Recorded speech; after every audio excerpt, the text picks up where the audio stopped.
एक बुजुर्ग हज के सफर पर गए थे। जब वो एक जगह से गुजर रहे थे, उनके हाथ में एक थैला था, उसमें कुछ पैसे थे।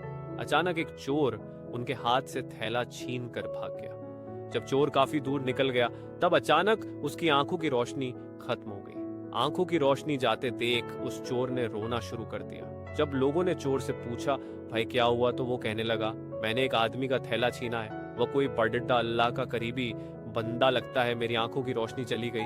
खुदा के लिए मुझे उसके पास पहुंचा दो ताकि मैं उससे माफी मांग सकूं। जब लोगों ने पूछा कि यह किस्सा कहां पेश आया, तो कहने लगा, फलान नाई की दुकान के करीब पेश आया। लोग उसको उस दुकान पर ले गए और नाई से पूछा कि इस तरह का कोई आदमी यहाँ से गुजरा है, आप उसे जानते हो? उसने कहा, मुझे उसका घर तो पता नहीं, हाँ मगर नमाज के लिए वह आते जाते रहते हैं, अगली नमाज के लिए फिर आएंगे। ये लोग इंतजार में बैठ गए। वह बुजुर्ग अपने वक्त पर तशरीफ लाए।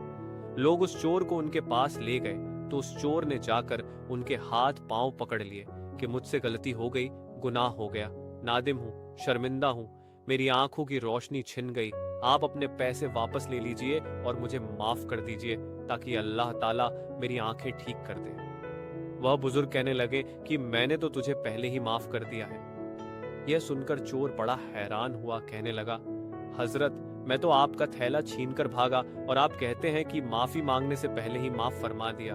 वो फरमाने लगे, हाँ मेरे दिल में कोई बात आ गई थी। फरमाने लगे, मैंने एक हदीस पढ़ी जिसमें नबी अकरम ने फरमाया कि कयामत के दिन जब मेरी उम्मत का हिसाब पेश किया जाएगा तो मैं उस वक्त तक मीज़ान के करीब रहूंगा जब तक मेरे आखिरी उम्मती का फैसला नहीं हो जाता। मेरे दिल में यह बात आई कि अगर मैंने इस चोर को माफ नहीं किया तो कयामत के दिन यह मुकदमा पेश होगा और जितनी देर मेरे मुकदमे का फैसला होने में लगेगी, अल्लाह के नबी अलैहिस्सलाम को उतनी देर जन्नत से बाहर रहना पड़ेगा। इसलिए मैंने माफ कर दिया कि न तो मुकदमा पेश होगा, न ही मेरे महबूब को जन्नत में जाने में देर लगेगी।